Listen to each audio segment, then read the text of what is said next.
حضرت عائشہ رضی اللہ تعالیٰ عنہا سے روایت ہے کہ رسول اللہ صلی اللہ علیہ وسلم نے ارشاد فرمایا، فرزند آدم کا 10 ذی الحجہ کو کوئی عمل قربانی سے زیادہ اللہ تعالیٰ کو محبوب نہیں۔ قربانی کا جانور قیامت کے روز اپنے بالوں، سینگوں، کھروں کے ساتھ زندہ ہو کر آئے گا۔ قربانی کا جانور کا خون کا قطرہ زمین پر گرنے سے پہلے اللہ کے یہاں مقبول ہو جاتا ہے۔ اے اللہ کے بندو، تم دل کی پوری خوشی کے ساتھ قربانیاں کیا کرو۔ حضرت زید بن ارقم رضی اللہ تعالیٰ عنہ سے روایت ہے، اللہ کے رسول صلی اللہ علیہ وسلم سے عرض کیا گیا ہے، یا رسول اللہ صلی اللہ علیہ وسلم، ان قربانیوں کی کیا حقیقت اور کیا تاریخ ہے؟ ارشاد فرمایا، یہ تمہارے روحانی نسبی موروثی باپ ابراہیم علیہ السلام کی سنت ہے، وہ کیا کرتے تھے، انہی کی پیروی اور اتباع میں مجھے اور میری امت کو حکم ہوا ہے کہ قربانی کروں۔ عرض کیا، یا رسول اللہ صلی اللہ علیہ وسلم، اس میں ہمارے لیے کیا اجر ہے؟ ارشاد فرمایا، ہر بال کے عوض 1 نیکی۔ عرض کیا، یا رسول اللہ صلی اللہ علیہ وسلم، اگر ہم اون والے جانور کی قربانی کریں جس کے جسم پر کروڑوں بال ہوتے ہیں، تو کیا ہر اون کے عوض اللہ 1 نیکی عطا فرمائے گا؟ آپ صلی اللہ علیہ وسلم نے ارشاد فرمایا، اون والے جانور کی قربانی کرنے سے بھی اللہ ہر اون کے عوض 1 نیکی عطا فرمائے گا۔ حضرت عبداللہ ابن عمر رضی اللہ تعالیٰ عنہ فرماتے ہیں کہ ہجرت کرنے کے بعد رسول اللہ صلی اللہ علیہ وسلم 10 سال مدینہ منورہ میں رہے، لیکن کبھی آپ صلی اللہ علیہ وسلم نے قربانی ترک نہیں کی، ہمیشہ قربانی کیا کرتے تھے۔ انس بن عبداللہ رضی اللہ تعالیٰ عنہ سے روایت ہے کہ ایک مرتبہ حضرت علی کو دیکھا گیا کہ وہ بجائے 1 مینڈے کے 2 مینڈوں کی قربانی کر رہے ہیں۔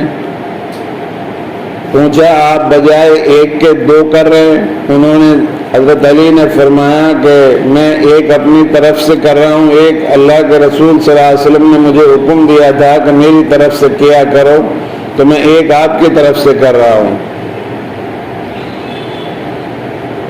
اللہ کے رسول صلی اللہ علیہ وسلم سے پوچھا گیا، یا رسول اللہ صلی اللہ علیہ وسلم، وہ عیوب آور خرابیاں کیا ہیں جن کی وجہ سے جانور قربانی کے لائق نہیں رہتا؟ وہ نقائص کیا ہیں جن کی وجہ سے جانور میں جو ہے وہ قربانی کے لائق نہیں رہتا؟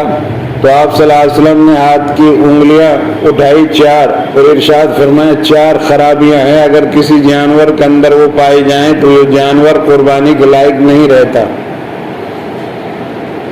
ایک وہ جانور جو لنگڑا ہو، جس کا لنگڑا پن بہت کھلا ہوا ہو، یعنی چوتھا پیر نہیں ٹیکتا ہو۔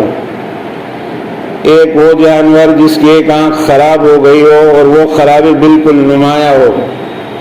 تیسرا بیمار جانور کہ جہاں اسے ذبح کرنا ہے وہاں تک بھی نہ پہنچ سکے۔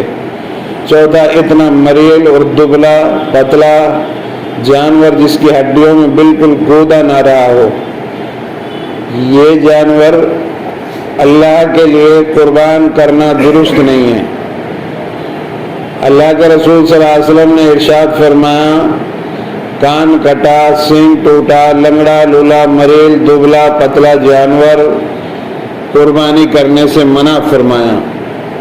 دراصل قربانی بندے کی طرف سے اللہ کے حضور میں نظر ہے، تو بندے کو چاہیے اپنی حد استطاعت تک اچھا جانور کا انتخاب کرے۔ اصولی طور پر قرآن مجید میں اللہ تعالیٰ فرماتا ہے، لن تنالوا البر حتی تنفقوا مما تحبون، تم نیکی کے کامل درجے کو ہرگز اس وقت تک نہیں پہنچ سکتے جب تک کہ تم اس مال میں سے نہ خرچ کرو جسے تم محبت کرتے ہو۔ بہرحال ہمیں چاہیے اپنی استطاعت کے مطابق اچھے جانور کا انتخاب کریں، اور یہ عشرہ بہت اہم عشرہ چل رہا ہے، اس میں آپ کی اللہ کو نیکیاں بہت زیادہ پسندیدہ ہیں۔ آپ نیک کام کریں تو اللہ ان کو بہت پسند فرماتا ہے۔ آج کل روزہ رکھیں گے آپ تو ایک روزے کا ثواب 1 سال کے روزوں کے برابر اللہ عطا فرمائے گا۔ اور رات میں اگر جاگ کر عبادت کرتے ہیں تو ایسا سمجھو جیسے لیلۃ القدر کی رات میں آپ نے عبادت کی ہو۔ اور یوم عرفہ کا روزہ رکھیں گے تو 1 سال گزشتہ اور 1 سال آئندہ کے چھوٹے چھوٹے جو گناہ اور تقصیرات ہم سے ہوتے ہیں ان کا وہ کفارہ بن جائے گا۔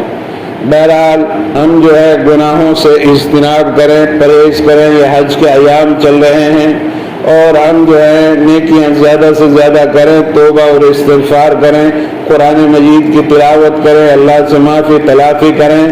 اللہ تبارک و تعالی سے دعا ہے اللہ رب العالمین ہم سب کو عمل کرنے کی توفیق نصیب فرمائے۔